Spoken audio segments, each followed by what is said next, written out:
Hello parents, good morning. हमारी body के अंदर एक इंटरनल क्लॉक होता है जो 24 घंटे काम करता है। इसको हम बोलते हैं सिरकैडियन रिदम। ये क्लॉक सिर्फ नींद को ही नहीं बल्कि immune system, hormones, digestion, mood, इन सब को रेगुलेट करता है। जैसे ही शाम का अंधेरा सेटल होने लगता है तो बॉडी एक साइलेंट डिसीजन लेती है कि अब एक्टिव मोड से रिपेयर और डिफेंस मोड में शिफ्ट होना है। अर्ली इवनिंग डार्कनेस के टाइम पर जो बॉडी की सेल्स हैं वो cell by cell checkup mode में चली जाती हैं। टिश्यूज रिपेयर होते हैं, डैमेजेस क्लीन अप होते हैं और इम्यून सर्विलियंस पहले से ज़्यादा एक्टिव हो जाता है। ये प्रोसेस जो है डीप स्लीप या फिर अर्ली नाइट स्लीप के साथ साथ बेस्ट काम करता है, स्पेशली उन आवर्स में जो रफली 8 से 12 बजे के बीच में होते हैं। चाइल्ड की एज के हिसाब से थोड़ा आगे पीछे हो सकता है। यहाँ से आइडिया शुरू होता है कि जो 8 बजे सोने की हैबिट है वो सिर्फ एक गुड हैबिट नहीं है बल्कि हमारी बायोलॉजिकल डिमांड भी है। दिन भर एक हार्मोन का नाम याद रखते हैं, कोर्टिसोल हार्मोन। ये हार्मोन हमें जगाता है, अलर्ट रखता है, फ्लाइट और फाइट मोड को सपोर्ट करता है। और बट रात में ये स्टेज दूसरे हार्मोन पे शिफ्ट हो जाती है जिसको हम बोलते हैं मेलाटोनिन, जो डार्कनेस के साथ साथ नेचुरली रिलीज होता है। फॉर एग्जाम्पल, अगर 7 बजे अंधेरा होना शुरू हो जाता है तो मेलाटोनिन का सिक्रेशन ऑलरेडी स्टार्ट हो जाता है और ये ब्रेन को सिग्नल्स देता है कि चलो अब रिलैक्स करते हैं, रिपेयर करते हैं और डिफेंड करते हैं। बॉडी को रिलैक्स करते हैं लेकिन अपने आप में काम करना शुरू करते हैं। तो नॉर्मल पैटर्न क्या होना चाहिए कि शाम तक धीरे धीरे कोर्टिसोल का लेवल डाउन हो जाए और अंधेरा सेटल होते ही मेलाटोनिन का लेवल ऊपर हो जाए और 8 बजे के आसपास आपका बच्चा स्लीपी फील करे और नेचुरली बेड पर स्लाइड हो जाए। जब बेड टाइम 8 बजे के आसपास होता है तो कोर्टिसोल का लेवल इतना लो होता है कि immune system finally flight mode से बाहर आ जाता है और मेलाटोनिन अपना काम करना शुरू कर देता है। मेलाटोनिन सिर्फ एक स्लीप हार्मोन ही नहीं है, ये एक पावरफुल एंटीऑक्सीडेंट भी है जो व्हाइट ब्लड सेल के साथ कोऑर्डिनेट करता है।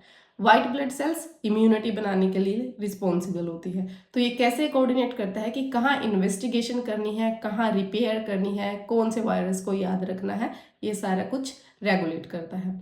अगर 8 बजे के बाद भी bright lights, screen, hyper games या फिर टीवी लाउड चल रहा है तो कोर्टिसोल का लेवल आर्टिफिशियली हाई रहता है और मेलाटोनिन का लेवल स्प्रेस्ड रहता है। मतलब जो शील्ड टाइम पर बननी चाहिए थी वो फुली एक्टिव नहीं हो पाती है। इसलिए जब हम बोलते हैं कि बच्चे को 8 बजे सुलाना है और ये कैसे बच्चे की इम्यूनिटी से रिलेट है तो अब आपको थोड़ा बहुत आइडिया लग चुका होगा। अब बात हम करते हैं टी सेल्स की। ये हमारे इम्यूनिटी सिस्टम के कमांडोज होते हैं। कमांडोज जैसे हमें प्रोटेक्ट करने के लिए होते हैं, ऐसे ही इम्यूनिटी सिस्टम के कमांडोज होते हैं टी सेल्स। डीप स्लीप के पहले कुछ घंटों में जो टिपिकली 8 से 11 बजे के आसपास बच्चों के लिए हो सकता है, बॉडी एक बहुत ही फैसिनेटिंग काम करती है। 8 से 11 बजे के आसपास क्या काम करती है कि जो ब्लड स्ट्रीम में टी सेल्स थे वो टी सेल्स ब्लड स्ट्रीम से निकल के लिम्फ नोड या फिर लिम्फ टिश्यूज में जाकर पार्क हो जाते हैं और यहाँ पर वो ट्रेनिंग, कोऑर्डिनेशन और प्लानिंग करते हैं कि कौन से जम्स हमने देखे हैं अब तक और उन जम्स के लिए कैसे रिस्पोंड करना है और फ्यूचर के लिए उनको कैसे याद रखना है। अब समझ आया कि स्लीप साइकिल और इम्यूनिटी कैसे साथ साथ चलती है और इन सब से बनती है इम्यूनोलॉजिकल मेमोरी।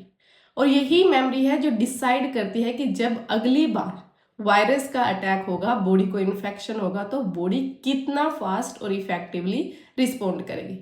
जब आपका बच्चा 8 बजे के बाद भी ओवर स्टिमुलेटेड रहता है, ब्राइट स्क्रीन्स दिख रहा है, लेट डिनर या लेटर बेड टाइम, इन सब में ही उलझा रहता है तो जो ये विंडो है स्लीप, डीप स्लीप की जो विंडो है ये या तो शिफ्ट हो जाती है कि बाद में चली जाती है या फिर ये शॉर्टन हो जाती है।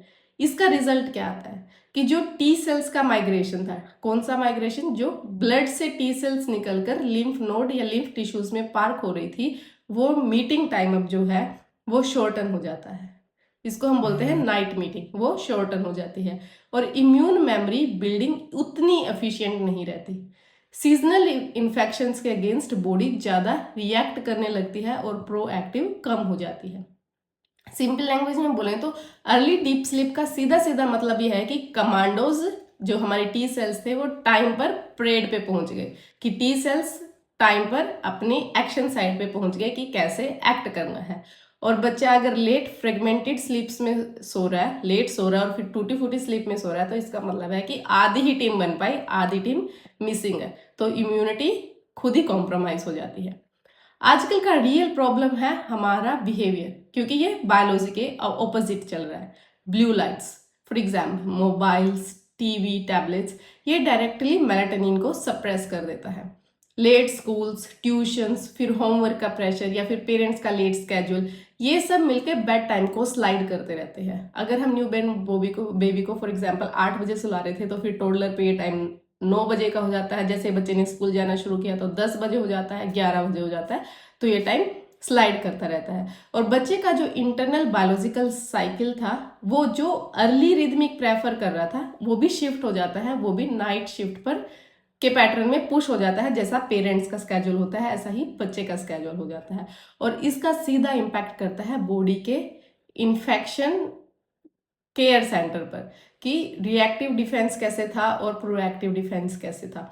रिएक्टिव डिफेंस है कि बॉडी इन्फेक्शन होने के बाद कैसे काम करती है, और प्रोएक्टिव डिफेंस की बॉडी पहले से रेडी बैठी है कि कोई डिफेंस आएगा और मैं एक्ट करूंगा। जैसे हमारी आर्मी है कि वो हमेशा सेटल है एक पोजीशन के ऊपर, कि अगर कोई भी एनिमी ने अटैक किया तो वो रेडी है एक्ट करने के लिए। और रिएक्टिव डिफेंस की अगर किसी ने अटैक कर भी दिया है, हमें पता नहीं चला या उसकी मेमोरी हमारे पास नहीं थी, तो अब कैसे एक्ट करना है, बॉडी के पास ये दोनों स्लाइड्स पहले से रेडी होती है। तो अगर डिलेड स्लीप है तो इस प्रोसेस पर बहुत ज़्यादा अफेक्ट पड़ता है। तो बच्चे को फ्रीक्वेंट कोल्ड या फिर जो उसको रिकवरीज बच्चे की होनी थी वो लॉन्गर रिकवरी होती है, हमेशा थकान रहती है, मॉर्निंग क्रैंकीनेस, स्कूल में फोकस लो हो जाता है, और एब्सेंटिज्म का भी रिस्क बहुत ज़्यादा हाई हो जाता है। तो जब हम बोलते हैं कि बच्चे का बेड टाइम 8 बजे के आसपास रखो, तो ये बिहेवियरल ट्रेनिंग नहीं है, ये हमारी बॉडी की सर्कैडियन रिदम को नेचुरली इम्यून फ्रेंडली मोड में रखने के लिए बहुत बढ़िया चीज़ है। So please parents pay attention to this. अगर आपको चाहिए कि बच्चे की इम्यूनिटी स्ट्रॉन्ग रहे, तो वो सिर्फ बच्चे को एक सिरप पिलाने से या टैबलेट्स देने से या सप्लीमेंटेशन से नहीं आएगी, वो पूरे एनवायरनमेंट से आएगी। कि आप बच्चे का बेड टाइम क्या है, बच्चे की प्लेट में क्या है, तो ये सारे फैक्टर्स उसके लिए बहुत ज़्यादा रिस्पॉन्सिबल है। So stay informed, see you in the next video, bye bye.